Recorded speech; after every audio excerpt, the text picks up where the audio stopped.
सध्या लॉकडाऊनचा पिरियड आहे आणि या लॉकडाऊनच्या पिरियडमध्ये सध्या सगळ्यांनाच प्रश्न आहे की आपण घरी बसून काय खावं, आपल्याला कुठला आहार चांगला आहे आणि आपण काय काय इम्युनिटी वाढवण्यासाठी करू शकतो. असं पण या सगळ्या विषयांवरती डिस्कस करण्यासाठी आज आपल्या बरोबर आहेत डॉक्टर तेजस लिमये, जे डायटिशियन आहेत आणि आज ते आपलं पूर्ण मार्गदर्शन करणार आहेत की आपण काय खावं, काय नाही खावं, काय हेल्दी आहे, काय हेल्दी नाहीये, आपली कशाने इम्युनिटी सिस्टीम वाढणार आहे, या सगळ्याबद्दल आज आपण चर्चा करणार आहोत. आपल्याबरोबर आहेत अर्थात डॉक्टर तेजस लिमये. तेजस ताई, तुझं खूप स्वागत आहे या फेसबुक लाईव्ह मध्ये. थँक्यू. तेजस ताई, पहिला प्रश्न माझा असा आहे, तुझं लॉकडाऊन आणि तुझं क्वारंटाईन पिरियड कसं चालू आहे? मस्त एकदम. मी एन्जॉय करते. इतकी सुट्टी मला कधीच नव्हती मिळाली आतापर्यंत. तो मजा करते. सो माझा पहिला प्रश्न तुला असाच आहे की सध्या सगळीकडे लॉकडाऊन चालू आहे, सध्या सगळे घरी आहेत, त्यामुळे वेगवेगळ्या प्रकारचे थोडेसे एक्सपेरिमेंट्स वगैरे चालू आहेत. पण तुला काय वाटतं ह्या पिरियडमध्ये सगळ्यांनी काय खायला पाहिजे किंवा काय खावं? Yes. या पिरियडमध्ये खरं तर सगळ्यांना एक चांगला चान्स आहे की आपलं डाएट सुधारायचा. कारण की रोज आपण खूप धावपळीत, गडबडीत आपल्या डाएटकडे बऱ्याचदा दुर्लक्ष होतं. त्याच्यामुळे मी असं म्हणेन की निदान हे जे आपल्याला दिवस मिळालेत हातामध्ये, तर ती एक चांगली सुरुवात होऊ शकेल तुमचं चांगलं डाएट सेट करण्यासाठी. पण बघायला गेलं तर आता सध्या उलटं होतंय जरा. लॉकडाऊन पिरियडमध्ये सगळ्यांना भरपूर वेळ आहे हाताशी आणि घरी बसून काय करायचं किंवा कंटाळा आल्यामुळे आता काय नेक्स्ट खायचं हा विचार सगळ्यांच्या मनात असतो. आणि ह्या खाण्याचा विचार आला की नेहमी आपण चमचमीतच खायला आपल्याला आवडतं किंवा गोडाधोडाचं काहीतरी करून खायला आवडतं. त्यामुळे सध्या सगळे घरामध्ये वेगवेगळ्या डिशेस ट्राय करतायत आणि फेसबुकवर फोटो टाकतायत. त्याच्यामुळे जे करत नाहीयेत त्यांनाही करावंसं वाटतंय आणि सगळ्याच घराघरामध्ये सध्या अशी चढाओढ लागली की कोण कुठली छान रेसिपी तयार करतंय आणि काय काय खातंय. त्यामुळे मला असं वाटतंय की लॉकडाऊनचा पिरियड आपण उलट्या अर्थाने नको घ्यायला. आपलं वजन नको वाढवून बसायला या वेळामध्ये किंवा चुकीच्या सवयी जिभेला नको लावायला. या उलट आपण चांगलं खायचा प्रयत्न करू तर आपल्या सगळ्यांना ती सवय लागेल. कारण आपण म्हणतो कुठली सवय लागायला साधारण 2 ते 3 आठवड्यांचा वेळ लागतो की जर का तुम्ही रोज ती गोष्ट केलीत तर. आणि हा लॉकडाऊनचा पिरियड नक्कीच त्याच्यापेक्षा जास्ती मोठा आहे. त्यामुळे या काळात जर का आपण खरंच छान हेल्दी खायला लागलो तर त्याचा आपल्याला चांगला उपयोग होईल. आणि आपल्याला काही खूप वेगळं करायचं नाही. म्हणजे काय खायचं जर का तुम्हाला विचारशील तर आपल्याला एक नॉर्मल हेल्दी डाएटच खायचं. तर वेगळे कुठले पदार्थ खायचे किंवा स्पेशल कुठला इन्ग्रेडियंट डाएटमध्ये इन्क्लूड करायचं असं काही नाही. आपण डाएटमध्ये जे 5 घटक मेन म्हणतो की carbohydrates, protein, fat, vitamins, minerals आणि मुख्य म्हणजे पाणी. हा 6वा घटक आणि फायबर हा 7वा घटक आपण ऍडिशनल 2 घेतले तर. हे 7 घटक जर का आपण योग्य प्रमाणात डाएटमध्ये घेतले म्हणजे जर का आपण एक संतुलित आहार घेतला तर तो अगदी पुरेसा आहे. त्याविषयी आपण नंतर डिटेलमध्ये बोलू. पण ह्यापेक्षा पुढे जाऊन काही वेगळं करायची खरं गरज नाहीये. एक संतुलित आहारच त्या काळात आपल्याला जास्ती महत्वाचा आहे. तू खूपच साध्या आणि छान सगळ्यांना कळेल अशा शब्दामध्ये सांगितलंस, त्याबद्दल खूप थँक्यू. माझा पुढचा प्रश्न तुला असा आहे की ह्या सगळ्या लॉकडाऊन पिरियडमध्ये बरीच अशी लोक आहेत जी स्पेशली मार्केटिंग किंवा सेल्स अशा याचे ज्यांना रोजचं डेली काम आहे, जे वर्क फ्रॉम होम करू शकत नाहीत किंवा ज्यांचं काम हे रोज बाहेर जाऊन किंवा घरोघरी प्रॉडक्ट्स विकून असेल किंवा अशा रिलेटेड काहीच काम आहे. पण ह्या लोकांना खूप मेंटल स्ट्रेस येतोय किंवा टेन्शन येतंय. अशा पद्धतीचे थोडेसे मेंटल हेल्थ इश्यूज येत आहेत. तर ह्या लोकांनी काय खावं, यांनी ह्यांचं डाएट कसं सांभाळावं? यांनी सगळ्यात महत्वाची गोष्ट लक्षात ठेवायला पाहिजे खाण्याच्या अगोदर की स्वच्छ होऊनच मग खायचं. म्हणजे आपण ऑन द गो जे खाणं असतं ना आपलं त्यातलं की वाटेत काहीतरी थांबून थोडंसं खायचं. ज्यांचं फिरतीचा स्पेशली जॉब असतो ते वाटेत थोडंसं वेळ काढतात आणि खातात किंवा डबा घेऊन जातात आणि मध्येच पटकन वेळ डबा खातायत. असं होतंय सध्या कारण बाहेर फिरायचा जॉब आहे. तर हे जरा थोडंसं अव्हॉइड करायला पाहिजे कारण की बाहेरच्या परिस्थितीमध्ये सध्या खाणं हे कितपत सेफ आहे हे माहिती नाही. कारण की आपण किती स्वच्छता त्याच वेळी पाळणार आहोत. आपले हात आपण स्वच्छ साबणाने धुणार आहोत का? किंवा जे आपण आजूबाजूला खाण्यासाठी जे वस्तू वापरणार आहोत, की डबे आपले आहेत किंवा जे पाण्याची बाटली असेल maybe. तर हे आपण किती निर्जंतुक करून खाणार आहोत. त्याच्यामध्ये काही त्याच्यातून आपल्याला काही इन्फेक्शन कॅच करायचे चान्सेस आहेत का? ह्याचा जर का विचार केला तर मी सांगेन की घरातनं बाहेर पडण्याच्या आधी अशा व्यक्तींनी पोटभर जेवण करूनच बाहेर पडावं. म्हणजे बाहेर जाऊन खूप काही खायची वेळ येईल अशी वेळ आणू देऊ नये पहिली गोष्ट. आणि बाहेर जर का खायची वेळ आली तर शक्यतो घरून व्यवस्थित पॅक केलेलं असं फूड न्यावं की ज्याला तुम्हाला हाताळायला लागणार नाही. For okay. एक्झाम्पल तुम्ही आता आपल्याला माहितीये की सगळ्यांना रोल्स मिळतात, रोल्स किंवा रॅप्स खातो आपण, की ते हा. रॅप्स आपण ऑलरेडी पेपरमध्ये बटर पेपरमध्ये रॅप केले असतात आणि मग जस्ट आपण पेपर तो काढून फक्त तोंडाचा त्याच्याशी कॉन्टॅक्ट येतो, हाताचा कॉन्टॅक्ट त्या फूडशी फार येत नाही. तर हात स्वच्छ धुवूनच खायचंय, पण जिथे फार कॉन्टॅक्ट हाताचा आणि अन्नाचा येणार नाही असे पदार्थ जर का तुम्ही देऊ शकलात तर बेटर आहे. किंवा चमच्यानीच खाऊ शकणार असाल की तुम्ही काहीतरी ड्रायफ्रुट्स नेलेत थोडेसे किंवा नट्स नेलेत आणि ते चमच्यानी डब्यातले काढून खाल्ले किंवा डबा डायरेक्ट वरती तोंडाला लावून थोडंसं खाऊ शकलात लावता येईल. असंही चालेल. हम्म. किंवा हम्म. तुम्हाला अजून फ्रुट्स देता येतील, पण फ्रुट सुद्धा घरून स्वच्छ धुवून ते जर का तुम्ही व्यवस्थित रॅप करून नेलेत, तुम्ही एखाद्या प्लास्टिक फॉइल मध्ये म्हणा किंवा पेपरमध्ये तरी रॅप करून दिलेत चांगल्या आणि मग ते हम्म. जस्ट तुम्ही तिथे उघडून तोंडाला डायरेक्ट लावले, त्याला हम्म. हाताळलं नाही फार रस्त्यामध्ये, तर ते हा. जास्ती बेटर राहणार आहे. पाण्याची बाटली सुद्धा आपली आपली घरातून घेऊन जाणं आणि हम्म. त्यातलंच पाणी पिणं आणि बाटली हम्म. उघडताना सुद्धा हात धुवून बाटलीचं तोंड उघडणं हेही हम्म. महत्वाचं आहे. कारण की पाणी पिणं आता उन्हाळ्यात सारखी तहान लागते, स्पेशली बाहेर फिरणाऱ्या हो. लोकांना तर सारखीच तहान लागते. तर बरोबर आहे. त्यांच्याकडनं असं होतं बऱ्याचदा बाटली आहे बरोबर पटकन बाटलीचं झाकण उघडलं आणि तोंडाला लावली, पण हम्म. बाटलीचं झाकण उघडतानाही आपल्या हाताचा संपर्क जर का त्या पाणी पिण्याच्या भागाला आला तर आपल्या हाताचे जंतू त्याच्यावरती जाऊ शकतात. त्यामुळे झाकण एक तर काळजीपूर्वक उघडणं, शक्य असेल तर हात धुवूनच झाकण उघडणं किंवा ज्या ऑटोमॅटिक ओपनिंगच्या सध्या बॉटल्स मिळतात की जे बटन दाबा आणि झाकण उघडतं, अशा काही बॉटल्स हम्म. आपल्याला मिळाल्या तर त्या बेटर आहेत जास्ती हात लावून झाकण उघडण्यापेक्षा. तर ह्या काही मी टिप्स सांगेन. आणि घरून जेवून जाणं पोटभर, वाटेत असं छोटासा खाऊ खाणं जो चांगला रॅप केलेला आहे किंवा वाटेत कुठे शहाळं दिसलंच बाय एनी चान्स तर पटकन शहाळं पिणं जरा सेफ आहे, कारण शहाळं सगळीकडून पॅक असतं. किंवा जर का ओके. बाहेरचं काही खायची वेळ आलीच पॅकेज्ड फूड तर हम्म. मग मी सांगेन की बाहेर पॅक केलेलं ताक मिळतं किंवा पॅक केलेल्या पदार्थांपैकी जर का काही अगदीच काही नसेलच तर मग साधा बिस्किटचा एखादा पुडा घेतला तरी हरकत नाही. पण शक्यतो पॅक्ड फूड खावं, बाहेरचं उघड्यावरचं अन्न खाऊ नये असं मी रिकमेंड करेन. आता सध्या ओपन केलेत फूड स्टॉल किंवा मिठाईची दुकानं ओपन केली आहेत सध्या, हो. पण अशी वेळ सध्या येऊ देऊ नये की आपल्याला बाहेरच खावं लागेल. तर पॅक्ड फूडच शक्यतो खाण्यावरती मी भर द्यायला सांगेन. येस. याच रिलेटेड माझा एक तुला प्रश्न असा आहे की आजच एक बातमी आली नवी मुंबईमधून की जो धान्याचा व्यापारी होता त्यालाच कोरोनाची लागण झालेली आहे आणि त्यामुळे आता त्याच्याकडे असणाऱ्या ते जे काही वर्कर्स आहेत त्यांची पण ती टेस्ट केली जाणार आहे. तर धान्य असेल किंवा फळं असेल किंवा भाज्या असतील यापैकी किती प्रमाणात कोरोना विषाणू हा ट्रॅव्हल होऊ शकतो किंवा टिकू शकतो किंवा त्याचा कसा पसराव होऊ शकतो? तर आता हे पदार्थ खाण्यातून आपल्याला कोरोना होणार नाही नक्कीच. कारण हम्म. आपण जे धान्य खातोय किंवा भाज्या खातोय तर हे सगळं आपण शिजवून खातो.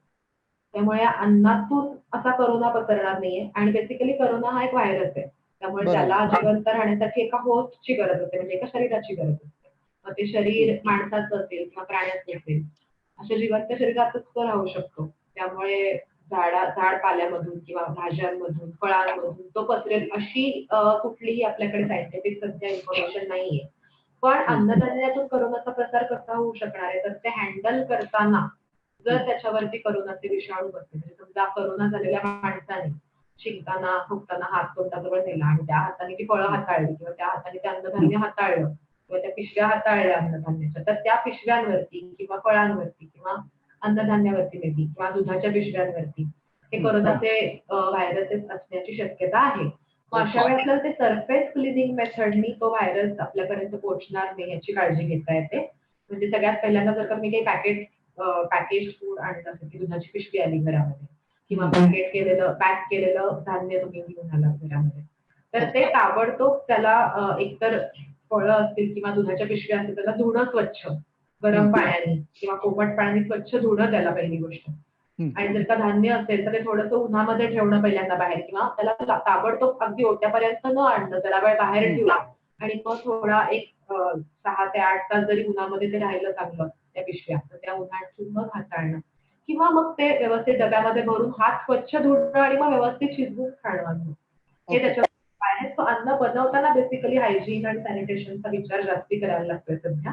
फळं, हम्म. भाज्या स्वच्छ धुवून शक्यतो मी सांगते सध्या की खूप रॉ सॅलड किंवा रॉ फूड जास्ती न खाल्लेलं चांगलं आहे. थोडंसं वाफवून खाल्लेलं जास्ती सेफ आहे. पण फळं आता अर्थात आपण कच्चीच खातो. हो, त्यामुळे बरोबर. सध्या प्रेफर करूयात आपण की तिचं साल चांगलं जाड आहे आणि साल काढून आपण ती खातो.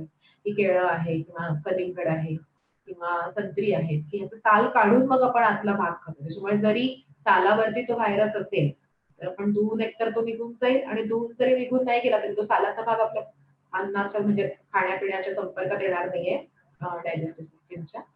त्याच्यामुळे तो आपल्या पोटात जाणार नाही. खाता पिताना व्हायरस पोटात का जाऊ शकतो याचं मेन कारण म्हणजे आपलं नाक आणि तोंड खूप जवळ आहे. हो. त्याच्यामुळे व्हायरस तोंडात गेला आणि घशातून पोटात गेला आणि पचन संस्थेशी त्याचा संपर्क आला तर आपल्याला इन्फेक्शन होणार नाही. पण हा खाताना जर का त्याचा वास घेताना अन्नात आपण खाताना नेहमी कुठल्याही पदार्थाचा वास घेतो पहिल्यांदा किंवा स्वाद घेतो. तर त्यावेळी त्याचे कण किंवा व्हायरसचे काही अंश नाकातून घशात जाणं किंवा फुफ्फुसामध्ये जाणं हे शक्य आहे. किंवा आपल्या घशामध्ये एपिग्लॉटिस नावाची छोटीशी एक असं झडप असते. जी आपल्या अन्नकण श्वासनलिकेत जाऊ देत नाही. पण आपल्याला माहितीये कधी-कधी आपल्या श्वासनलिकेत अन्नकण जाऊन ठसका लागतो आपल्याला. तर हे एपिग्लॉटिसचं काम थोडं पुढे मागे झालं तर श्वासनलिकेत पण आपल्या अन्नाचा काही भाग जाण्याची शक्यता असते. तसं तो व्हायरसही घुसण्याची शक्यता असते श्वासनलिकेत. तर श्वासनलिकेशी संपर्क आला या व्हायरसचा तर आपल्याला संसर्ग होऊ शकणार आहे. खाण्यापिण्याचा डायरेक्ट संसर्ग असा होऊ नाही शकणार. ओके. आणि आत्ता तू भाजी आणि भाजी वगैरे ह्या सगळ्या गोष्टींबद्दल सांगितलं. पण बरेच सुरुवातीच्या काळामध्ये असे काही लोकांचे गैरसमज म्हणावं की काय मला माहित नाही. पण नॉनव्हेज जे असतं किंवा चिकन असेल किंवा असे प्राण्यांच्या रिलेटेड म्हणजे नॉनव्हेज अर्थात. तर त्यांनी सुद्धा कोरोना पसरतो असं मला माहित नाही हे किती खरं आहे किती खोटं आहे ह्याच्याबद्दल तूच सांगशील येस. की हा खरंच सगळ्यात पसरतो का? मोठा गैरसमज आहे करोनाबद्दलचा की नॉनव्हेज मधून करोना पसरतो किंवा ट्रॅव्हल होतो. तर आपण पाहिलं की जसं करोनासाठी एका सजीवाची गरज आहे प्राणी किंवा माणूस. म्हणून लोकांना असं वाटतं की प्राणी खाल्ल्याने करोना आपल्यापर्यंत येईल. हो. पण प्राणी आपण जे खातोय ते तर कोंबडी खातो. कोंबडीतनं करोना असायचे कुठलेही पुरावे नाहीयेत आणि कोंबडी आपण खाताना ती कच्ची खाणार नाही मुळात. ती आपण व्यवस्थित शिजवून स्पेशली इंडियन कुकिंग मध्ये आपण ती व्यवस्थित शिजवूनच खातो. तर मेक शुअर की ती तुम्ही नीट पहिल्यांदा ती गरम पाण्याने धुवा चिकन जरी आणलं तुम्ही आपण ते नेहमी गार पाण्याने धुतोच पण ते जर का गरम पाण्याने धुतलं तर अजून सेफ आहे आणि मग चांगलं शिजवा त्याला अगदी मऊ शिजवायचं. शिजताना टेम्परेचर तुमचं 50, 60, 70, 100 डिग्री पर्यंत सुद्धा पोहोचतं. तुम्ही जर का प्रेशर कुकरमध्ये ते अन्न शिजवलं प्रेशर कुकरमध्ये तुम्ही चिकन शिजवलं तर 100 डिग्रीच्या आसपास पण तापमान पोहोचलेलं असतं. त्यामुळे या टेम्परेचरला कुठलाही व्हायरस या जगातला जिवंत राहू शकत नाही. कोरोनाच नाही तर दुसरा कुठलाही व्हायरस राहू शकत नाही.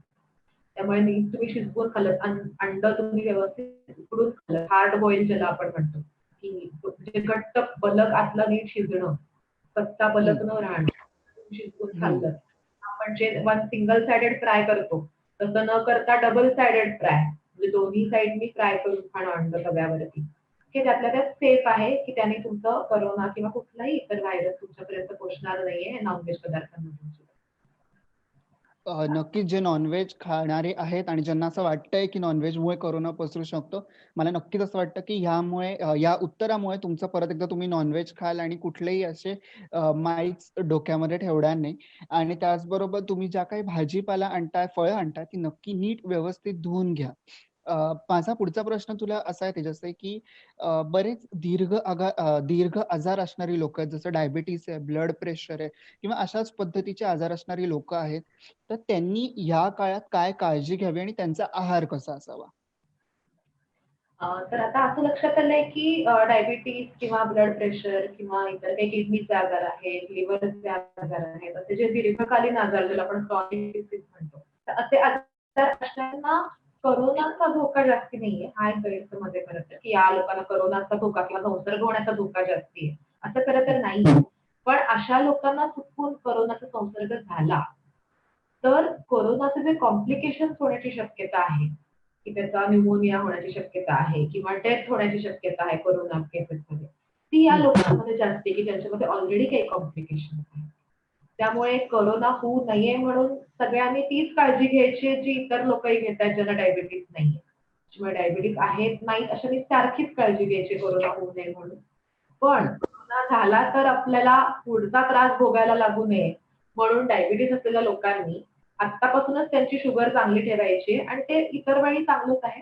पण असं लक्षात आलं की त्यांची शुगर चांगली आहे, वेल कंट्रोल्ड आहे. अशा लोकांमध्ये करोना झाला तरी दुष्परिणामांची शक्यता त्या मानाने कमी आहे, ज्या मानाने म्हणजे ज्यांची शुगर जास्ती असते त्यांच्यापेक्षा. सो वेल कंट्रोल डायबिटीज किंवा well control hypertension, high blood pressure किंवा इतर कुठलाही आजार जो कंट्रोलमध्ये आहे त्याला त्या मानाने शक्यता कमी आहे दुष्परिणाम व्हायची करोनाचे. पण हा जर का तुमचा अनकंट्रोल्ड असेल, बीपी अनकंट्रोल्ड आहे, डायबिटीज अनकंट्रोल्ड आहे, तर मात्र तुम्हाला करोनाचे दुष्परिणाम जास्ती प्रमाणात होऊ शकतात असं लक्षात आलं. त्यामुळे अशांनी त्यांचा जो आजार आहे तो नीट कंट्रोलमध्ये ठेवायला ज्या काही डायटरी गाईडलाईन्स तुम्हाला डॉक्टरने दिल्या आहेत किंवा तुमच्या आहार तज्ञाने दिल्या आहेत त्या व्यवस्थित पाळायला पाहिजे. आता फॉर एक्झाम्पल मी उदाहरण एक डायबिटीजचं देते. डायबिटीज कारण खूप प्रिव्हॅलेंट आहे इंडियामध्ये. सो डायबिटीज कंट्रोलमध्ये ठेवायला तुमचं डाएट तर चांगलं पाहिजे, पण तुमचा रोजचा व्यायाम, तुमची रोजची औषधं वेळेवरती घेणं, तुमची शुगर मुळात नीट तपासणं. आपल्याला माहितीच नसतं आपलं डायबिटीज कंट्रोलमध्ये आहे की नाही. कारण भारतामध्ये अशी पद्धत आहे की महिन्यातनं एकदा शुगर चेक करायची. तर ह्यानी शुगर महिन्यातनं एकदा शुगर चेक करून आपल्याला नक्कीच कळत नाही की आपलं डायबिटीज कंट्रोलमध्ये आहे का नाही. त्यामुळे फ्रिक्वेंटली मॉनिटर करणं, बीपी सुद्धा, बीपी चांगला आहे की नाही हे कळायला तुम्हाला मॉनिटर तर केलं पाहिजे. महिन्यातून एकदा डॉक्टरांकडे जाऊन बीपी चेक करून तसा फारसा उपयोग नाहीये.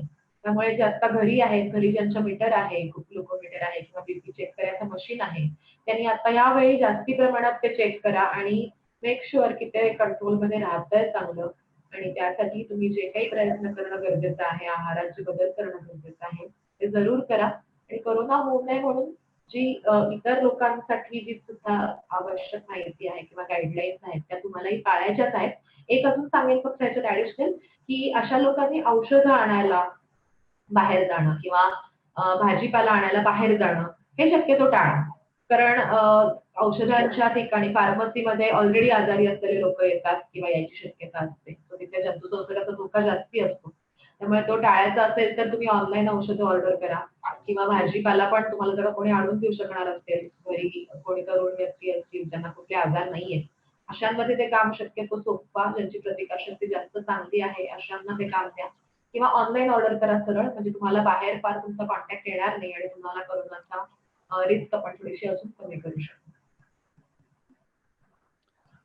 खूपच महत्वाच्या प्रश्नाचं तू मला उत्तर दिलंस. नक्कीच ज्यांना डायबिटीज किंवा असे आजार आहेत ते या गोष्टीकडे नीट लक्ष देतील. एक आपल्याला फेसबुक लाईव्ह असल्यामुळे एक मेसेज आलेला आहे की सध्या लो एनर्जी फील होतीये सगळ्यांना आणि त्यांनी एनर्जी वाढवण्यासाठी किंवा एनर्जेटिक फील करण्यासाठी त्यांनी काय केलं पाहिजे. मी फक्त तुला एवढंच सांगेन की याचं उत्तर तू इंग्लिशमध्ये द्यावंस, कारण काही नॉर्थ कडचे किंवा नॉन महाराष्ट्रीयन लोक पण आहेत, त्यामुळे ह्या प्रश्नाचं उत्तर स्पेसिफिक इंग्लिशमध्ये द्यावंस. चालेल. So basically you have to find out the reason why you are feeling low energy or low energetic, and the reason most probably is low or less fluid intake, because the summer season is going on, and in summer if you take less or less than required amount of fluid, then it is likely that you feel low throughout the day because of dehydration and high temperature. So make sure that you drink a lot of fluids and basically have fluids without sugar. So fluids, it doesn't mean that you have to drink sugary fluids like cold drinks or sharbat or any other fluids with sugar. But try to have just plain lime water. Lime water is quite energetic because it also contains vitamin C. It boosts your energy. It boosts your basically your mood, your feelings. Vitamin C is very good. So water is a good option to have during this season. Again, coconut water you can have, buttermilk you can have, jaljeera you can have, or even fruits. You can have fresh fruits also if available, and especially fruits like watermelon or muskmelon as I mentioned, because these fruits are again watery fruits. They contain a lot of water. So you also need some electrolytes during the summer season because you also lose salt through your sweat. So make sure whenever you drink any fluid, add a pinch of salt to it if you are non-hypertensive, if your blood pressure is under control. Then you can add a pinch of salt in each of this fluid, like in lime water or in buttermilk, you can add a little salt. So it will again boost your energy levels up. And make sure that you are eating healthy. If you eat junk food throughout the day, it's likely that you will feel low because again it gives you lethargy and you feel bored or you feel sleepy after eating junk food because it is loaded with fats, sugar and non-healthy food items. So these two options, if you can try, fluid intake and avoidance of junk food, will definitely help you. Yes, नक्कीच त्या प्रश्नाचं उत्तर त्यांना नक्कीच मिळालं असेल. अजून एक प्रश्न असा आलेला आहे की लहान मुलांसाठी काय काय काळजी घ्यावी, काय त्यांचं डाएट असावं किंवा त्यांनी या कोरोनापासून वाचण्यासाठी काय काळजी घ्यावी, अदर दॅन सोशल डिस्टन्सिंग वगैरे या गोष्टी सोडून आहाराच्या बाबतीत. लहान मुलांनी बेसिकली प्रतिकारशक्ती चांगली ठेवायला पाहिजे, कारण लहान मुलं आणि म्हातारी माणसं घरातली यांनी थोडीशी प्रतिकारशक्तीकडे लक्ष द्यायला पाहिजे. त्यांची थोडीशी कमी असते इतरांपेक्षा. पण तसं बघितलं तर लहान मुलांमध्ये फारसा कोरोनाचा प्रादुर्भाव अजून दिसला नाहीये. पण it is better to be on safer side, आणि त्यांच्यात पण सगळ्या सोशल डिस्टन्सिंगचे नियम पाळणं गरजेचं आहे. पण त्यासाठी त्याबरोबरच प्रतिकारशक्ती वाढवणारे अन्नपदार्थ त्यांच्या आहारात भरपूर असायला पाहिजेत. ते म्हणजे प्रथिनं, मुख्य म्हणजे आपण पुढे बघूच त्या प्रतिकारशक्तीसाठी काय काय खायला पाहिजे. लहान येस. मुलांच्या अन्नात सध्या असं लक्षात येत आहे की प्रथिनांचं प्रमाण बऱ्यापैकी कमी आहे. कारण मुलं दिवसभर फक्त पोळी भात किंवा त्यांच्या आवडीचे नूडल्स किंवा त्यांच्या आवडीचे बिस्किट, चिप्स ह्याच्यातच सध्या जास्ती गुरफटून गेले. ह्याचं प्रमाण जास्ती आहे त्यांच्या आहारात. पण डाळी, कडधान्यांचं प्रमाण कमी आहे किंवा नट्सचं प्रमाण कमी आहे किंवा स्प्राउट्स खात नाहीत फारशी मुलं, किंवा अंडी, आता म्हणलं की अंडी खायला काही हरकत नाहीये. तर हे प्रथिनांचं प्रमाण त्यांच्या आहारात भरपूर ठेवा. हे त्यांच्या प्रतिकारशक्तीसाठी, त्यांच्या वाढीसाठी, दोन्हीसाठी उपयुक्त आहे.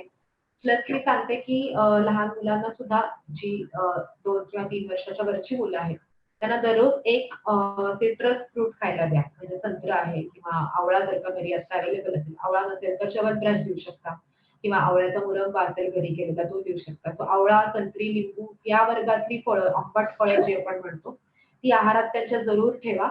आणि ओमेगा 3 फॅट्स मी आता जे सांगितलं नट्स मधून जे मिळतात, की अक्रोड आहेत, बदाम आहेत, किंवा लहान मुलांना दररोज मी तर सांगते एक मूठ भरून ड्रायफ्रूट सकाळी उठल्या उठल्या छान खायला द्या बिस्किटांच्या जागी. त्यांच्या आहारात बिस्किटं पूर्ण बंद करा, जंक फूड पूर्ण बंद करा आणि हेल्दी फूड त्यांना द्या. त्यांची तब्येत नक्की चांगली राहील आणि त्यांची प्रतिकारशक्ती चांगली राहील.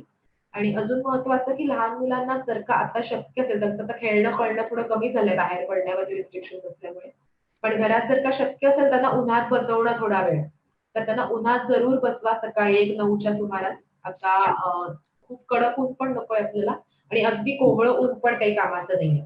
त्याच्यामुळे 8:30-9ला सध्या जे ऊन असतं, की खूप कडकही नाही आणि खूप माइल्ड पण नाही, अशा उन्हामध्ये लहान मुलांना एक 10-15 मिनिटं अगदी सगळे कपडे काढून उभं करा, काही प्रॉब्लेम नाही. त्यातून त्यांना थोडंसं व्हिटॅमिन डीचं प्रमाण त्यांच्या शरीरातलं वाढेल. कारण मुलांमध्ये व्हिटॅमिन डीची कमतरता पण खूप आढळून येते सध्या आणि त्याच्यामुळे प्रतिकारशक्तीवरती त्याचे परिणाम होतोय असंही दिसून आलं. आणि मुलांना अर्थात आता उन्हाळा आहे, पण शक्यतो आईस्क्रीम किंवा बर्फाचे पदार्थ शक्यतो खूप देऊ नका. घरी केलं तर आईस्क्रीमचं अगदी थोडं खायला कधीतरी हरकत नाही, पण बाहेरून आईस्क्रीम आणणं, कारण किराणा मालाची दुकानं सुरू आहेत, तो आईस्क्रीम मिळू शकतं. तो बाहेरचं चुरलेलं आईस्क्रीम खाणं किंवा पाण्यामध्ये बर्फ टाकून ते पाणी पिणं, हे लहान मुलांच्या आवडीचे उद्योग असतात. तर ते त्यांना अव्हॉइड करायला आपण सांगूयात या काळामध्ये. या काळजी एवढी घेऊन आपण त्यांची प्रतिकारशक्ती चांगली ठेवू शकतो. नक्कीच खूप महत्वाचं लहान मुलांच्या बाबतीतला हा प्रश्न होता. सध्या व्हॉट्सअप युनिव्हर्सिटी ही मला वाटतं सगळ्यात मोठी युनिव्हर्सिटी झालेली आहे, ज्याच्यावरती अनेक पद्धतीचे वेगवेगळे मेसेजेस फिरत असतात. त्यातलेच काही मेसेजेस आहेत जे मला वाटतं सध्या सगळी लोक घरी आहेत, त्यामुळे त्यांना वाटतं की ते करावं. जसं की लसूण खाल्ल्यामुळे कोरोना होत नाही किंवा कोरोना मरतो. त्याच पाठोपाठ जर दूध हळद प्यायलं तर त्यांनी देखील कोरोना होत नाही किंवा गरम पाणी, लिंबू असे काही प्यायलं तर हा विषाणू आपल्या आसपासही फिरकत नाही किंवा आपल्यापर्यंत तो काही पोहोचणार नाही, असं सध्या सगळ्यांना वाटतंय. आणि असे मेसेजेस खूप मोठ्या प्रमाणात व्हॉट्सअप युनिव्हर्सिटीवरती फिरतायत. ह्यातलं किती खरं किती खोटं आणि काय आहे नक्की हे तू सांगशील? मी तुला गंमत सांगते. मला आजच सकाळी माझ्या क्लायंटचा फोन आला होता. त्यांनी मला सांगितलं की एक मला मेसेज आला परवा, त्यात सांगितलं की पाणी जरा कमी प्या, पाणी फार पिऊ नका. आणि दुसरा मेसेज आला की तुम्ही भरपूर पाणी प्या. तर मी काय करू? मी त्यांना म्हटलं तुम्ही एकच काम करा, तुम्ही व्हॉट्सअपवरचे मेसेज वाचणं बंद करा. आता सध्या व्हॉट्सअप मेसेजेसचा आपल्यावरती अगदी बंबार्डिंग होत आहे आणि त्यातले अगदी कॉन्ट्रोव्हर्शियल एक मेसेज सांगतो हे करा आणि त्याच्या पुढचा मेसेज सांगतो हे करू नका. त्यामुळे अतिशय गोंधळल्यासारखी परिस्थिती लोकांमध्ये निर्माण झालेली आहे. आणि याला ऑथेंटिसिटी काहीच नाहीये. कोणाच्याही नावाने काही खपवलं जातंय सध्या व्हॉट्सअपवर. त्यामुळे जर का त्या मेसेजमध्ये त्या व्यक्तीचं नाव, नंबर आणि काहीतरी ऑथेंटिक त्याला वेबसाईटचा रेफरन्स असं काही नसेल, तर ते तुम्ही मेसेजेस वाचूच नका असं मी म्हणेन. आणि जर का असेल असं खरंच काही त्यात दिलेलं, त्याच्यात फोन करून खात्री करा की हा खरंच त्या माणसाचा मेसेज आहे का आणि त्यांनीच हे म्हटलेलं आहे का आणि तो माणूस खरंच त्या विषयातला तज्ञ आहे का, या विषयाची खात्री करूनच तुम्ही त्या मेसेजेसवरती विश्वास ठेवा. एक साधं लॉजिक आहे, जर का खरोखरच लसूण खाऊन किंवा गरम पाणी पीत राहून जर का कोरोनावरती आपल्याला कंट्रोल करता आला असता किंवा त्याच्या इन्फेक्शन पासून आपल्याला दूर राहता आलं असतं, तर जगभरातले शास्त्रज्ञ कोरोनाची लस शोधण्यामागे आणि त्याच्यावरचे उपाय शोधण्यामागे लागले नसते. हो. आपण सगळ्यांनी लसूण आणि लिंबू खाऊनच आपलं काम मागवलं असतं आणि कोरोना आपल्यापर्यंत पोहोचलाच नसता. पण ज्या अर्थी कोरोनामुळे जगभरात लाखो लोक इन्फेक्टेड आहेत, अनेक डेथ्स होत आहेत दिवसभरामध्ये, त्याचा अर्थ की एवढ्या सोप्या साध्या उपायांनी तो काही जाणार नाहीये. त्यासाठी अतिशय केअरफुल राहणं, सोशल डिस्टन्सिंग पाळणं हे मस्टच आहे. म्हणजे तुम्ही किती लसूण खाल्लं आणि गर्दीत जाऊन बसलात तरी तुम्हाला कोरोना होणारच आहे. कारण गर्दी हा एक कोरोनाचा सोर्स आहे. त्याला दुसरं कोणीही थांबवू शकत नाही. फक्त सोशल डिस्टन्सिंगच तुम्हाला त्यापासून वाचवू शकतं. त्यामुळे लसूण जरूर खा, चांगला आहे लसूण. लिंबू पण घ्या, मी सांगितलंच तुम्हाला व्हिटॅमिन सी चांगलं असतं. पण त्यामुळे तुम्हाला कोरोना होणारच नाही किंवा तुम्हाला चिरखत मिळालंय की तुम्ही आता काही करू शकता असं मुळीच. थोडासा रेंज इश्यू झाला, तो थोडासा पहिले शेवटची 2 वाक्य परत एकदा सांग. ओके. तर हां, मी तेच सांगत होते की लसूण चांगला आहे तब्येतीसाठी, प्रतिकारशक्तीसाठी लसूण चांगला आहे किंवा लिंबूही चांगलं आहे प्रतिकारशक्तीसाठी. मी मगाशीच सांगितलं रोज एक लिंबू किंवा संत्र घ्या तुमच्या आहारामध्ये. पण असं करून तुम्ही कोरोनाला तुमच्यापर्यंत येऊच देणार नाही किंवा असं खाऊन तुम्हाला काही चिलखत मिळेल की जेणेकरून तुमच्यापर्यंत कोरोना पोहोचूच शकणार नाही, असं अजिबातच नाहीये. त्यामुळे उत्तम आहार आणि सोशल डिस्टन्सिंग हे दोन्ही तितकंच मस्ट आहे तुम्हाला कोरोनापासून दूर राहण्यासाठी. आणि अजून एक महत्वाची गोष्ट, फक्त डाएट हेच प्रतिकारशक्ती तुमची ठरवत नाही. त्यामुळे डाएट बरोबरच तुमचा रोजचा व्यायाम आहे किंवा तुमचं स्ट्रेस लेवल्स काय आहेत तुमच्या, तुम्ही पुरेशी झोप घेता की नाही, अशा अनेक गोष्टी तुमच्या प्रतिकारशक्तीवरती काम करत असतात. त्यामुळे डाएट हा त्याचा एक भाग आहे. तर हे सगळेच भाग नीट पाळणं आणि सगळ्याच भागांची नीट काळजी घेणं हे प्रतिकारशक्तीसाठी चांगलं आहे. त्याच्यामुळे फक्त एक कुठला तरी छोटासा उपाय करून तुम्ही कोरोनापासून लांब राहू शकणार नाहीये. यालाच जोडून एक प्रश्न आलेला आहे आपल्याकडे. तो प्रश्न असा आहे, there are some misconceptions and confusions regarding homemade remedies for killing a virus. Can you shed some light on that? For example, using camphor or using things like nilgiri can kill the virus.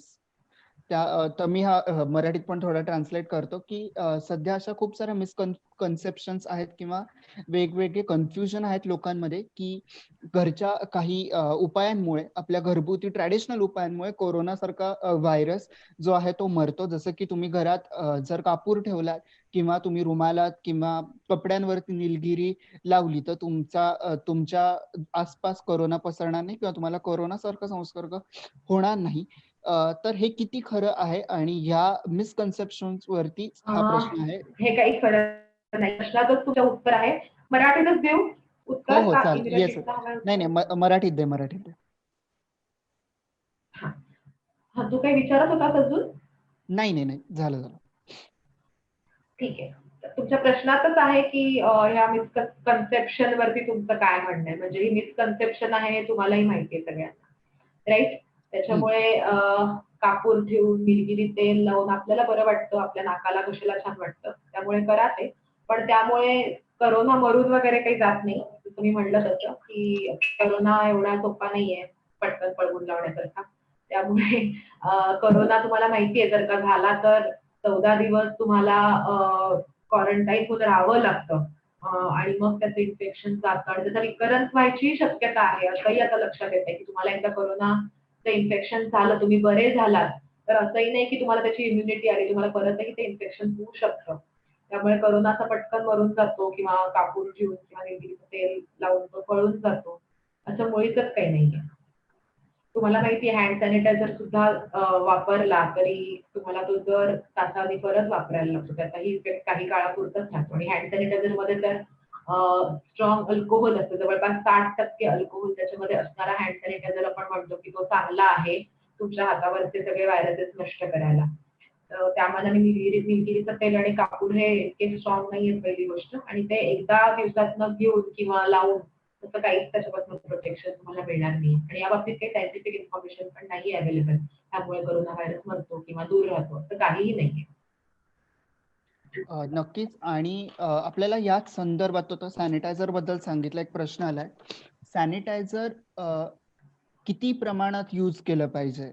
आणि माझा याच प्रश्नाला जोडून एक तुला प्रश्न आहे. सध्या खूप सेलिब्रिटीज जे आहेत, ते सेलिब्रिटीज काहीतरी घरातून बाहेरून आणलेलं पाकिट असेल किंवा एखादी गोष्ट असेल, तर त्याला ते क्लॉथ आणि ते एक निळ्या रंगाचं सॅनिटायझर जे मिळतं, तर ते त्याच्यावरनं ते पुसतायत, असे सध्या व्हिडिओज पसरतायत.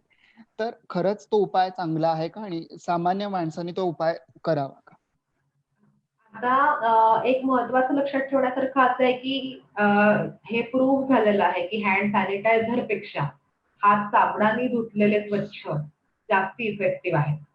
त्यामुळे तुम्हाला जिथे शक्य तिथे तुम्ही साबणाचा वापर करा, साबणाने हात धुवा. साबणाने तुमचे जे मी तुम्हाला आता म्हणलं की भाज्या फळं जी आहेत त्या साबणाच्या पाण्याने तुम्ही धुवू शकता किंवा पाण्यामध्ये थोडासा खायचा सोडा घालून धुवू शकता. तर ते जास्त इफेक्टिव्ह आहेत. हँड सॅनिटायझर लावायला काहीच हरकत नाहीये. ते डिसइन्फेक्टंट म्हणूनच काम करतं. पण 2 गोष्टी, एकतर हँड सॅनिटायझर महाग आहे, सगळीकडे अवेलेबल आहे अशातला भाग नाही. आणि हँड सॅनिटायझर मध्ये अल्कोहोल आहे, त्यामुळे त्याचा इफेक्ट पण काही काळच राहतो. ते अल्कोहोल नंतर उडून जातं आपल्या हातावरचं, आपण जे लावलंय हाताला ते. तर हँड सॅनिटायझर कुठे वापरायला पाहिजे? स्पेशली हॉस्पिटल्समध्ये, की जिकडे वारंवार तुम्हाला सॅनिटाईज करायला लागतं स्वतःला.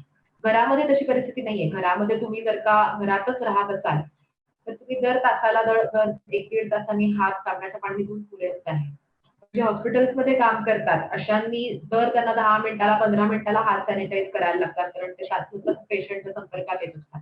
अशा ठिकाणी सॅनिटायझर ठीक आहे, किंवा तुम्ही कुठे बाहेर शॉपिंगला गेलात, म्हणजे शॉपिंगला इन द सेन्स भाज्या आणायला गेलात किंवा मेडिकलच्या दुकानात गेलात, तर तिथे पटकन हँड सॅनिटाईज करण्यासाठी सॅनिटायझर वापरलं तर ठीक आहे. जिकडे साबण पाण्याने हात धुणं शक्य नाहीये, तिथे सॅनिटायझर वापरणं ठीक आहे. पण जिथे घरामध्ये आपण साबणाने आणि पाण्याने हात धुवू शकतो, तिथे सॅनिटायझर वापरायची खरं तर काही गरज नाहीये. आणि भाज्या फळं धुताना किंवा पॅकेटवालं फूड घेताना ते साबणाच्या पाण्याने धुतलं तरी चालणार आहे, किंवा पाण्यामध्ये बेकिंग सोडा घालून 1 लिटर पाण्यात साधारण 10 ग्रॅम म्हणजे 2 चमचे बेकिंग सोडा घालून त्यातही तुम्ही तुमची भाज्या फळं बुडवून ठेवू शकता आणि मग वापरू शकता.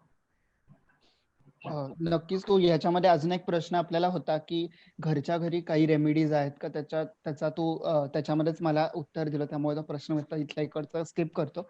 आत्ता मी तुला सेलिब्रिटीजचं सांगितलं, की सेलिब्रिटीज असं करतात, तसं करतात. आपल्यावरती ओव्हरऑलच कुठलेही सेलिब्रिटीज जे असतात त्यांचा खूप मोठ्या प्रमाणात प्रभाव असतो.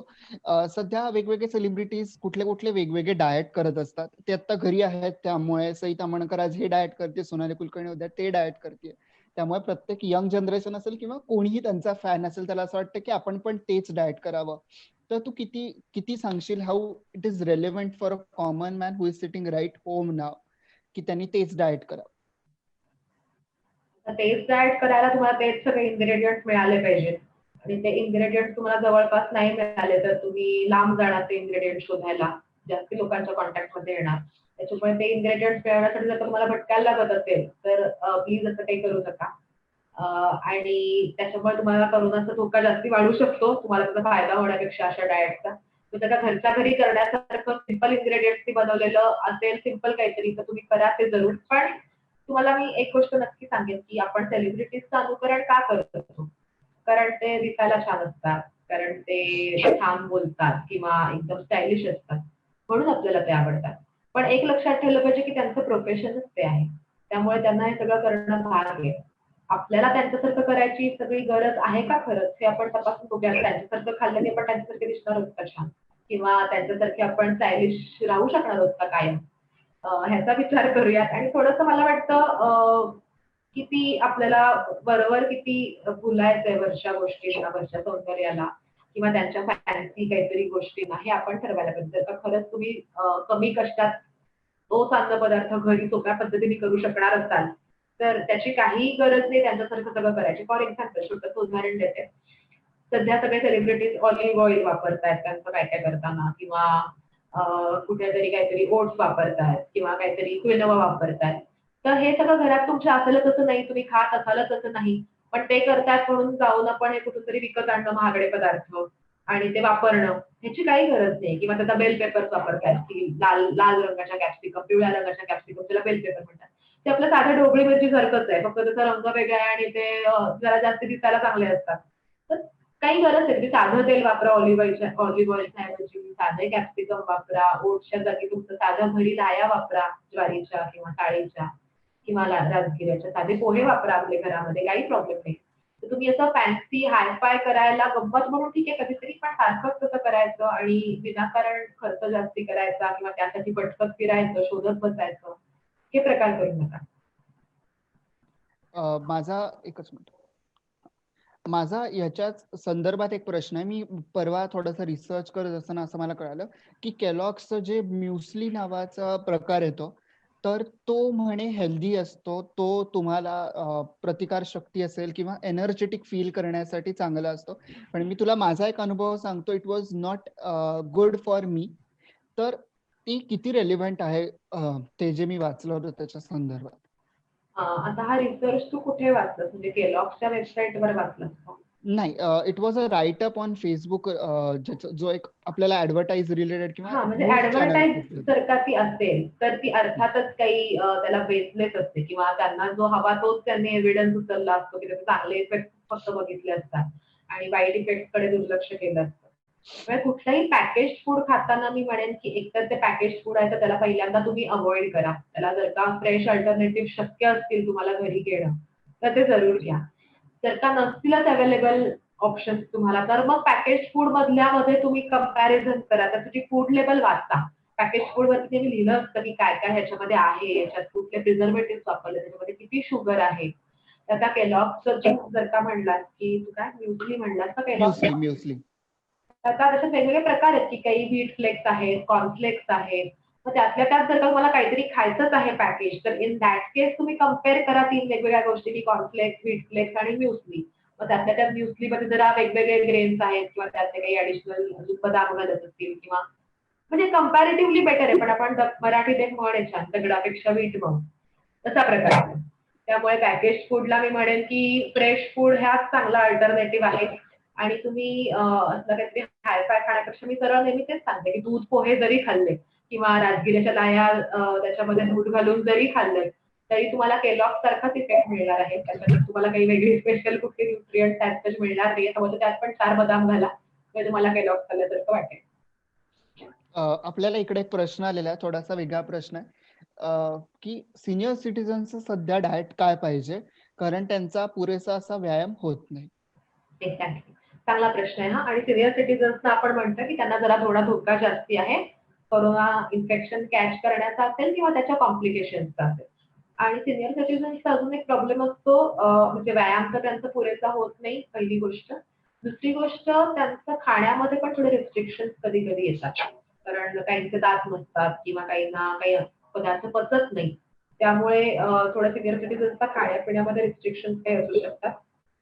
पण त्यांनी मी सांगेन की शक्यतो थोड्या थोड्या प्रमाणात थोड्या अंतराने खावं, कारण खूप जास्ती तुम्ही एका वेळेला खाल्लं तर ते एवढं लोड कधीतरी त्यांच्या डायजेस्टिव्ह सिस्टीमला नाही सहन होत आणि मग अपचन व्हायचे चान्सेस असतात.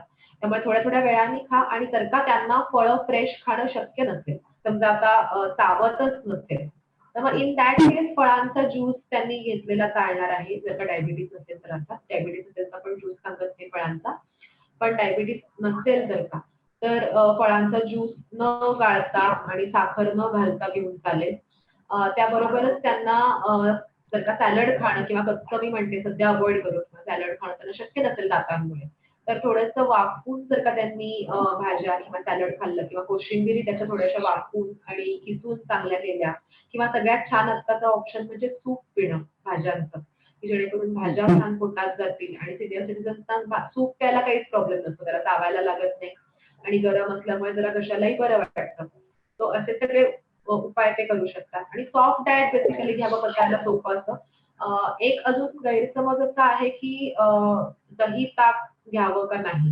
दही ताकाने सर्दी खोकला होतो असा अनेक जणांचा गैरसमज आहे. तर त्यावरती पण मी सांगेन की सीनियर सिटिझन स्पेशली आणि इतर जणांनाही रोजच्या आहारामध्ये तुमच्या दही ताक असू दे. कारण दही ताक एक तर पचायला सोपं असतं. दुसरी महत्वाची गोष्ट दही ताकामध्ये जे बॅक्टेरिया असतात, म्हणजे आपण विरजण जे लावतो की नाही, दुधाचं दही बनायला आपण विरजण लावतो. विरजण म्हणजे आपण काय करतो, त्यात बॅक्टेरिया घालतो आणि मग ते बॅक्टेरिया ग्रो होतात आणि मग त्या दुधाचं दह्यात रूपांतर होतं. तर हे जे बॅक्टेरिया असतात त्याला आपण प्रोबायोटिक्स म्हणतो, म्हणजे फ्रेंडली बॅक्टेरिया आपले जे आहेत. ते फ्रेंडली बॅक्टेरिया पण तुमच्या इम्युनिटीमध्ये खूप मोठी भूमिका बजावत असतात. आणि वृद्धांमध्ये किंवा सीनियर सिटिझन्समध्ये ही जी प्रतिकारशक्ती कमी झाली असते, ती या प्रोबायोटिक्सच्या सेवनाने चांगली राहायला मदत होते. त्यामुळे सीनियर सिटिझन्सचे रोजच्या जेवणामध्ये दही ताक घेणं, दही ताक शक्यतो ताजं आणि घरचं असावं. विकतचं दही हल्ली बरेच जण घेतात कन्व्हिनियन्स म्हणून. पण विकतच्या दह्यामध्ये तुम्हाला माहिती आहे की ते पाश्चराइज्ड असतं. पाश्चराइज्ड म्हणजे त्याला खूप हाय आणि लो टेम्परेचरला एक्सपोज केलं असतं. तर या प्रोसेसमध्ये त्यातले प्रोबायोटिक्स सगळे मरून जातात. ते बॅक्टेरिया असतात आपण म्हणतो फ्रेंडली बॅक्टेरिया. ते पाश्चराइज्ड त्याचा तेवढा ॲडव्हांटेज मिळत नाही. त्यामुळे घरचं ताजं दही रोजच्या जेवणामध्ये घेणं हे सीनियर सिटिझन्ससाठी आणि इतरांसाठी महत्वाचं आहे. आणि शिवाय सीनियर सिटिझन्सची पाण्याचा इंटेक त्यांचा कधी-कधी कमी होऊ शकतो. कारण तहान लागण्याची जी प्रोसेस आहे, ती सीनियर सिटिझन्समध्ये थोडीशी कमी झालेली कमी. असते. कळत नाही तहान लागलेली किंवा एवढं पाणी पिलं जात नाही दिवसभरामध्ये. त्यांनी अगदी जाणीवपूर्वक साधारण 2 ते 2.5 लिटर कमीत कमी पाणी दररोज पिणं. आपल्या युरिनकडे लक्ष ठेवणं. युरिनचा कलर जर का लघवीचा रंग खूप डार्क असेल, तर पाण्याचं सेवन वाढवणं आहारातलं. हे सगळं महत्त्वाच्या गोष्टी आहेत. एकूणच डाएट चांगलं राहण्यासाठी आणि प्रतिकारशक्ती चांगली राहण्यासाठी. अ, खूप महत्त्वाचा प्रश्न होता आपल्याला आलेला की सीनियर सिटिझन्ससाठी. त्याच्यामध्ये तू उल्लेख केला की सर्दी, ताप, खोकला च्या रिलेटेड थोडासा तू त्याच्यामध्ये थोडं बोललीस. तर खूप जणांना नॉर्मल आता सर्दी आहे किंवा हवा बदलतीये. पुण्यासारख्या शहरामध्ये वारंवार पाऊस पडतोय किंवा दुपारी ऊन, संध्याकाळी गार असं थोडंसं विचित्र वातावरण आहे. त्याच्यामध्ये सर्दी होतीये किंवा कोणाला थोडासा खोकला होतो. तर ह्या लोकांच्या थ्रू कोरोना फूडच्या थ्रू या लोकांनी समजा काही कुक केलं म्हणजे काही बनवलं आणि त्यांच्या थ्रू तो कोरोना होईल का? त्यांनी काही जेवण वगैरे बनवलं तर? त्यांना कोरोना झाला असेल अर्थात इन्फेक्शन त्यांना कोरोनाचं झालं असेल तर त्यांच्या थ्रू पसरू शकतो.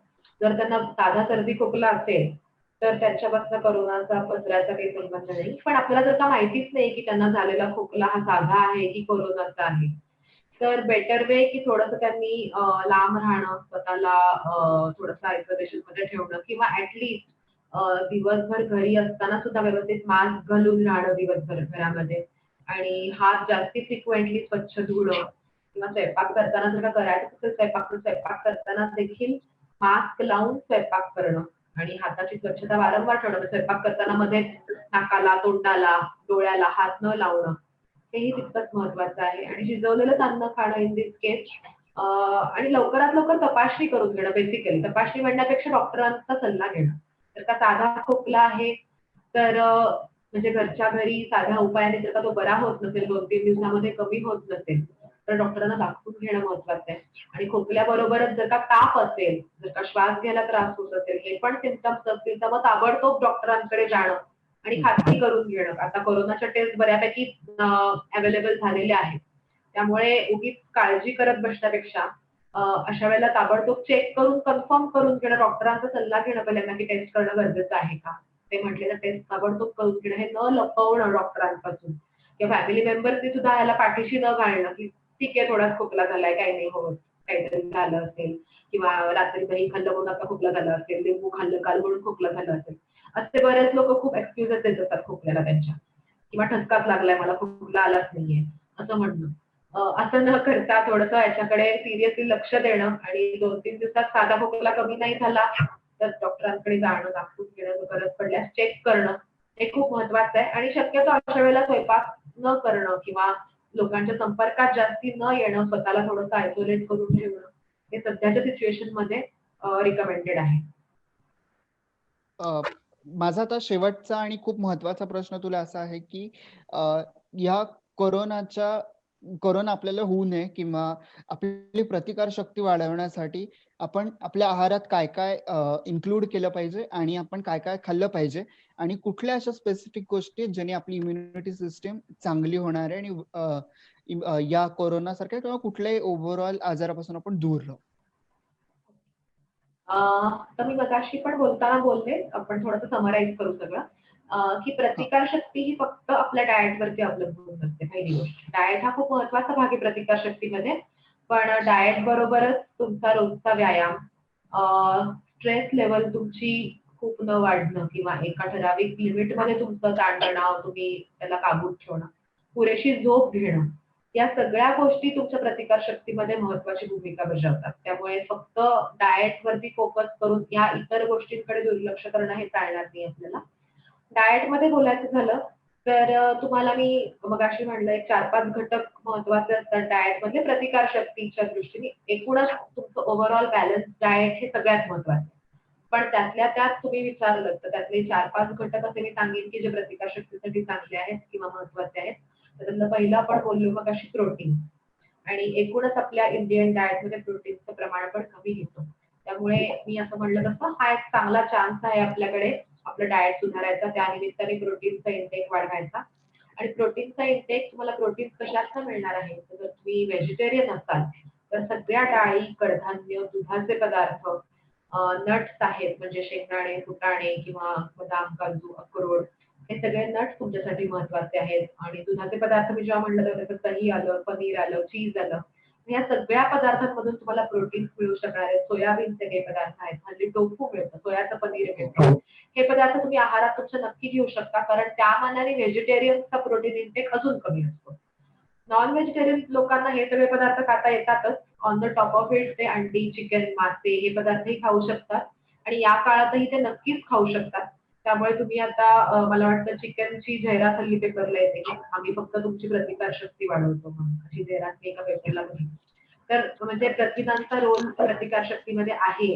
हे त्यांनी स्ट्रेस आउट केलं होतं आणि चिकन मधून काही पसरणार नाही संसर्ग हेही त्यांनी त्याच्यामध्ये दाखवलं होतं. ते आवडली मला जाहिरात. तर ह्याचा अर्थ असं नाही रोज चिकन खा, पण खायला हरकत नाही. जर तुम्ही नॉन व्हेजिटेरियन असाल, तर तुम्ही जे पूर्वी खायचात आठवड्यातनं 1दा-2दा अंडी रोज खायला हरकत नाही. फक्त इंटेक तुमचं चालू ठेवा. प्रथिनं तुमची महत्वाची आहेत. दुसरा महत्वाचा घटक म्हणजे व्हिटॅमिन सी आपण आता बोललो. त्यासाठी तुम्हाला दररोज मी म्हटलं तसं लिंबू किंवा संत्रा वर्गीय फळ एक दररोज घेणं चांगलं आहे. रोज एक लिंबू किंवा एक संत्र डाएटमध्ये ठेवा. जर का लिंबू संत्र अवेलेबल नसेल आता या लॉकडाऊनच्या पिरियडमध्ये तुम्हाला नसेल मिळत, तर मग घरी आपला च्यवनप्राश असतो किंवा फार्मसीमध्ये च्यवनप्राश तुम्हाला मिळू शकतो. तर दररोज च्यवनप्राश एखादा चमचा भरून खाणं किंवा जर तुमच्या घरी आवळ्याची सुपारी केलेली असेल, तर ती आवळा सुपारी खाणं किंवा आवळ्याचा मोरावळा असतो आपल्या घरी तो खाणं, हे सहज शक्य आहे. तर ते नक्की खा. पेरू जर का मिळत असतील तर पेरू खाऊ शकता. कोबीमध्ये व्हिटॅमिन सी चांगलं असतं. हल्ली कैऱ्या मिळायला लागल्यात आपल्याला बाजारामध्ये. कैरीमध्ये व्हिटॅमिन सी पुष्कळ असतं. सो हे सगळे पदार्थ तुम्ही आहारात घेऊ शकता व्हिटॅमिन सी साठी. हल्ली एक फॅड निघालंय कोरोना आल्यापासून की व्हिटॅमिन सीच्या गोळ्या घ्यायच्या, सप्लिमेंट घ्यायची, की त्याने प्रतिकारशक्ती वाढेल. पण ह्याच्यामध्ये पुन्हा एकदा काही तथ्य नाहीये आणि व्हिटॅमिन सी एका ठराविक लिमिटपेक्षा जास्ती तुम्ही शरीरात साठवूच शकत नाही. कारण ते पाण्यात विरघळणारं व्हिटॅमिन आहे. त्यामुळे तुम्ही ते जास्ती घेतलंत तर ते तुमच्या लगेचनं बाहेर पडणार आहे. आणि तुमची ओके. रोजची रिक्वायरमेंट जी आहे ती तुमच्या रोजच्या आहारातनं पुरी होऊ शकणार आहे जर का तुम्ही हे मी सांगितलेले पदार्थ तुमच्या आहारात घेतलेत तर. त्यामुळे सप्लिमेंटची अजिबातच गरज नाहीये. तुमच्या मनाने सप्लिमेंट अजिबात घेऊ नका. सप्लिमेंट काही ठराविक लोकांनाच लागतात ज्यांच्यामध्ये काही ॲब्सॉर्प्शनचा प्रॉब्लेम असतो किंवा ज्यांची रिक्वायरमेंट खूप जास्ती असते. अशांना सप्लिमेंट लागतात. नॉर्मल लोकांना सप्लिमेंटची गरज नाही. तिसरा महत्वाचा घटक आहारातला म्हणजे तुम्हाला म्हणलं ओमेगा 3 फॅट प्रतिकारशक्तीसाठी. आणि ओमेगा 3 फॅटसाठी तुम्हाला सगळे नट्स घ्यायचेत. मी म्हणलं सकाळी एक मूठभर, तुमची मूठ भरून, बंद मूठ भरून नट्स खायला काही हरकत नाही. त्यामध्ये तुम्ही बदाम, अक्रोड, काजू, पिस्ता पण थोडा घेतलेला चालेल, काही हरकत नाही. हल्ली वेगवेगळ्या बिया मिळतात बाजारामध्ये. सूर्यफुलाच्या बिया आहेत, भोपळ्याच्या बिया आहेत, मगज बी आहे. हे सगळं चांगलं आहे. तर या बिया तुम्ही आहारात तुमच्या जरूर घ्या. आणि त्यातून तुम्हाला ओमेगा 3 फॅट तर मिळेलच प्लस तुम्हाला झिंक, व्हिटॅमिन ई यासारखी पण महत्वाची न्यूट्रिएंट्स मिळतील जी प्रतिकारशक्तीसाठी चांगली आहे. आणि शेवटचं महत्वाचं म्हणजे व्हिटॅमिन डी आपण मगाशी बोललो, की व्हिटॅमिन डी प्रतिकारशक्तीमध्ये महत्वाची भूमिका बजावतो. त्यासाठी दूध आणि अंडी हे चांगले सोर्स आहेत व्हिटॅमिन डीचे. आणि उन्हात बसणं हा चांगला उपाय. आपण सध्या बाहेर जाऊ शकत नाही रस्त्यावर, पण गॅलरीमध्ये किंवा गच्चीवर जर का बसून तुम्हाला ऊन घेणं अंगावरती शक्य असेल, साधारण सकाळी 1-9च्या दरम्यान, तर 15 ते 20 मिनिटं जरूर अंगावरती ऊन पडेल असं बघा. आणि शक्य तितकं तुमची स्किन म्हणजे त्वचा उघडी राहील उन्हामध्ये असं बघा. तो अंगभर कपडे घालून उन्हात जाऊ नका, पण हात पाय निदान उघडे राहतील उन्हामध्ये, किंवा तुमचा चेहरा, मानेचा काही भाग, पाठीचा काही भाग उघडा राहू शकेल उन्हामध्ये. अशा प्रकारे उन्हात जा आणि 15 ते 20 मिनिटं थांबा. तुम्हाला एका जागी बसणं शक्य नसेल तर फेऱ्या घाला उन्हामध्ये किंवा बागकाम करा काहीतरी, चालेल. पण ऊन अंगावरती पडेल 15 ते 20 मिनिटं दररोज, याची काळजी घ्या. शेवटचं महत्वाचं, मी मगाशी सांगितलं प्रोबायोटिक्स म्हणजे मित्र जीवाणू आपले आहेत जे बॅक्टेरिया आपल्या प्रतिकाराची खूप महत्वाची भूमिका बजावतात. त्यामुळे दही ताकासारखे पदार्थ जरूर घ्या. त्यांना घाबरून त्यांचं सेवन थांबवू नका.